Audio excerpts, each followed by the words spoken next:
ബഹിരാകാശത്ത് നിന്ന് സുനിത വില്യംസും ബുച്ച് വിൽമോറും മടങ്ങിയെത്തുന്നത് നേരത്തെയാക്കി. 9 മാസത്തെ ബഹിരാകാശവാസത്തിന് ശേഷം ഇന്ത്യൻ സമയം ബുധനാഴ്ച പുലർച്ചെയായിരിക്കും ഇരുവരും ഭൂമിയിൽ കാലുകുത്തുക. അനുകൂല കാലാവസ്ഥ കണക്കിലെടുത്താണ് യാത്രയിലെ മാറ്റം.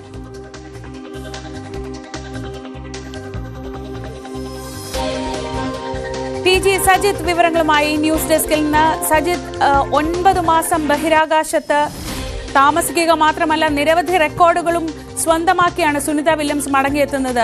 ഒരുപക്ഷെ അവിടെ കുടുങ്ങിപ്പോയത് ഏതൊക്കെ രീതിയിൽ ഉപയോഗപ്പെടുത്താമോ ആ രീതിയിലെല്ലാം ഉപയോഗിച്ച് ഇപ്പോൾ ഈ യാത്രാ പരിപാടിയിൽ ഉള്ള മാറ്റം ഏത് സാഹചര്യത്തിലാണ്? നേരത്തെ സൂചിപ്പിച്ചതുപോലെ ശ്രീജ, സുനിത വില്യംസിന്റെ മടങ്ങിവരവ് അത് ലോകരാജ്യങ്ങളെല്ലാവരും ശ്രദ്ധയോടെ വീക്ഷിക്കുന്ന ഒരു കാര്യമാണ്. സുനിത വില്യംസ് എന്നു മടങ്ങി വരുമെന്ന ചോദ്യത്തിന് ഒടുവിൽ ഉത്തരമായി ഇന്നലെ തന്നെ അതിൽ വ്യക്തതയുണ്ടായി. പക്ഷേ ഇന്ന് പുതിയ അപ്ഡേറ്റ് പുറത്തു വരുന്നത് അല്പം കൂടി നേരത്തെ സുനിതയുടെ മടങ്ങിവരവ് സാധ്യമാകുമെന്ന കാര്യമാണ്. അതായത് അമേരിക്കൻ സമയം നാളെ വൈകിട്ട് 5:57 ഫ്ലോറിഡ തീരത്ത് അവരെ വഹിച്ചുകൊണ്ടുള്ള സ്പേസ് ഷിപ്പ് ലാൻഡ് ചെയ്യുമെന്നതാണ് നാസ ഔദ്യോഗികമായി അറിയിക്കുന്നത്. അതായത് ഇന്ത്യൻ സമയം അത് ബുധനാഴ്ച പുലർച്ചെയായിരിക്കും ആ സമയം. അങ്ങനെ അത് സാധ്യമാവുകയാണ്. നേരത്തെ സൂചിപ്പിച്ചതുപോലെ സുനിത വില്യംസ് വെറും 8 ദിവസത്തെ ഗവേഷണങ്ങളുടെ ഭാഗമായിട്ടാണ് അന്താരാഷ്ട്ര ബഹിരാകാശ നിലയത്തിലെത്തുന്നത്. പക്ഷേ പിന്നീട് സംഭവിച്ചത് 9 മാസത്തിന് ശേഷമാണ് അവർ മടങ്ങിയെത്തുന്നത് എന്നതാണ്. ഈ ദൗത്യം, മടങ്ങിവരവ് ദൗത്യത്തിന് അസാധാരണമായ പ്രതിസന്ധികൾ ഉണ്ടായിരുന്നു. സുനിതയുടെ ജീവന് പോലും ഭീഷണി ഉണ്ടാവുന്ന സാഹചര്യമുണ്ടായി. അങ്ങനെ പല ആശങ്ക ഘട്ടങ്ങളിലൂടെ കടന്നുപോയതിന് ഒടുവിലാണ് ഇന്നലെ ഡ്രാഗൺ ഷിപ്പ് ഈ സ്പേസ് ഷിപ്പുമായി ഡോക്ക് ചെയ്യുകയും പുതിയ സംഘം അവിടേക്ക് എത്തുകയും അങ്ങനെ മടങ്ങി വരവിലുള്ള വഴിയൊരുക്കുകയും ചെയ്യുന്നു. എന്തായാലും ഈ ഒരു അവസരം സുനിത വില്യംസ് ഏറ്റവും അധികം സാധ്യതകൾക്കായി ഉപയോഗപ്പെടുത്തിയെന്നത് വ്യക്തമാണ്. കാരണം ഏറ്റവും അധികം ആകാശ നടത്തിയ വ്യക്തി എന്ന റെക്കോർഡ് സ്വന്തമാക്കുന്നു. ഒടുവിൽ ബഹിരാകാശ നിലയത്തിൻ്റെ കമാൻഡർ ചുമതലയെ അവർ ഏറ്റെടുക്കുന്നു.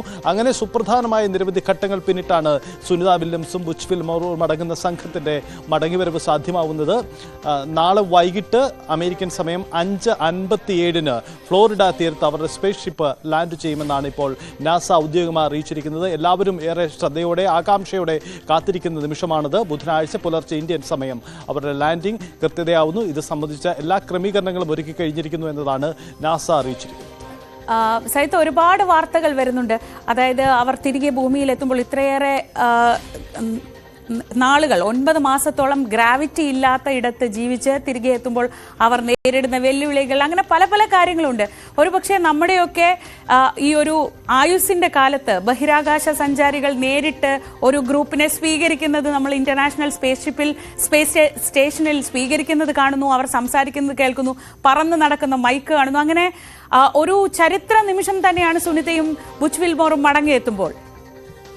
തീർച്ചയായും നമ്മുടെ ശാസ്ത്ര ലോകത്തിൻ്റെ വളർച്ച അത് അങ്ങേയറ്റം ശാസ്ത്രകുതികൾക്ക് മാത്രമേ എല്ലാ സാധാരണക്കാർക്കും അത് അങ്ങേയറ്റം വലിയ പ്രതീക്ഷ നൽകുന്നതായി കൂടി ആ ദൃശ്യങ്ങൾ മാറി എന്നതാണ് ഇന്നലത്തെ സാഹചര്യം. കാരണം ഡ്രാഗൺ ഷിപ്പ് ഡോക്ക് ചെയ്തതിന് ശേഷം പുതിയ ദൗത്യ സംഘം അവിടേക്ക് എത്തുന്നതും അവരെ സ്വീകരിക്കുന്നതുമായ ദൃശ്യങ്ങൾ, അതിൻ്റെ തത്സയ സംപ്രേഷണമൊക്കെ ഭൂമിയിൽ നിന്നും സാധ്യമാകുന്നു എന്നത് എന്താണ് നമ്മുടെ ശാസ്ത്ര ലോകത്തിൻ്റെ വളർച്ച എന്നത് അതിൻ്റെ സാധ്യതകളിലേക്ക് കൂടിയാണ് കൂടുതലായും എത്തിക്കുന്നത് എന്ന പ്രത്യേകത കൂടിയുണ്ട്.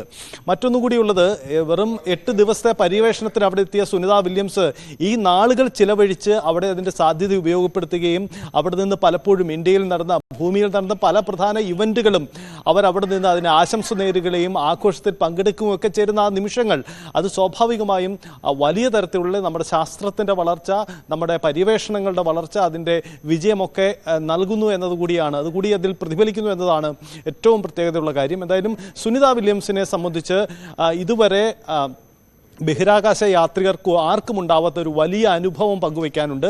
ഇനി അവർ ഭൂമിയിലേക്ക് തിരികെ എത്തിയതിന് ശേഷം അവർക്ക് പങ്കുവയ്ക്കാനുള്ള കാര്യം, ഒരുപക്ഷെ ഒരു സാധാരണ ജീവിതത്തിലേക്ക് അവർക്ക് മടങ്ങിയെത്തുന്നതിന് നിരവധി കടമ്പകൾ പിന്നിടേണ്ടതുണ്ടാവാം. കാരണം നേരത്തെ ഗ്രാവിറ്റി ഇല്ലാത്ത സ്ഥലത്ത് ഇത്ര അധികം നാൾ താമസിച്ചുകൊണ്ട് തന്നെ അവർക്ക് ശരീരത്തിലുണ്ടായിരിക്കുന്ന മാറ്റങ്ങൾ അത് സംബന്ധിച്ച് കൂടുതൽ സ്വാഭാവികമായ ശാസ്ത്രീയ പഠനങ്ങൾ വേണ്ടിവരും. ഇപ്പോൾ തന്നെ വരുന്ന റിപ്പോർട്ടുകൾ അനുസരിച്ച് അവരുടെ ശരീരത്തിൽ ചില മാറ്റങ്ങൾ ഉണ്ടായേക്കാം, ആരോഗ്യത്തിന് ചില പ്രശ്നങ്ങൾ ഉണ്ടായേക്കാം. അത് സ്വാഭാവികമായും പഴയ നിലയിലേക്ക് വരണമെങ്കിൽ സമയമെടുത്തേക്കാം. വന്നേക്കാം. എന്തായാലും അതുകൊണ്ട് സുനിത വില്യംസ് മടങ്ങിയെത്തിയതിന് ശേഷം നടത്താൻ പോകുന്ന ഒരു പക്ഷേ ആദ്യ പ്രതികരണം എന്തായിരിക്കും, അവരുടെ അടുത്ത നീക്കങ്ങൾ, ഇതൊക്കെ സംബന്ധിച്ച് ഏറെ ആകാംക്ഷയോടെ തന്നെയാണ് ശാസ്ത്രലോകവും കാത്തിരിക്കുന്നത്. അമേരിക്കയെ സംബന്ധിച്ചു കൂടി ഇതൊരു വലിയ നേട്ടം, നാസയുടെ വലിയ നേട്ടം കൂടിയായി ഇത് വിലയിരുത്തപ്പെടും. ശരി, ടി ജി സജിത്താണ് വിവരങ്ങൾ നൽകിയത്.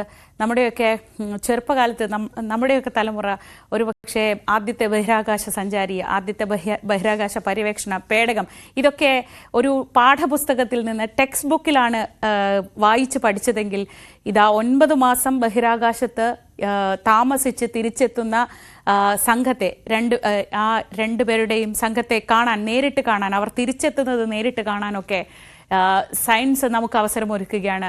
ബഹിരാകാശ സഞ്ചാരികൾ ബഹിരാകാശ നിലയത്തിലേക്ക് എത്തുമ്പോൾ അവരെ നേരിട്ട് ആലിംഗനം ചെയ്ത് സ്വീകരിക്കുന്നത് നമ്മളിവിടെ തത്സമയം കാണുകയാണ്. ശാസ്ത്രം വളരുമ്പോൾ അത് അനുഭവിക്കാൻ ഭാഗ്യമുള്ള തലമുറയായി നമ്മൾ മാറുക കൂടിയാണ്. നാളെ അമേരിക്കൻ സമയം നാളെ വൈകിട്ടാണ് സുനിത വില്യംസും ബുച്ച് വിൽമോറും ഫ്ലോറിഡയിൽ കാലുകുത്തുക. അത് ഇന്ത്യൻ സമയം മറ്റന്നാൾ പുലർച്ചെയാണ്.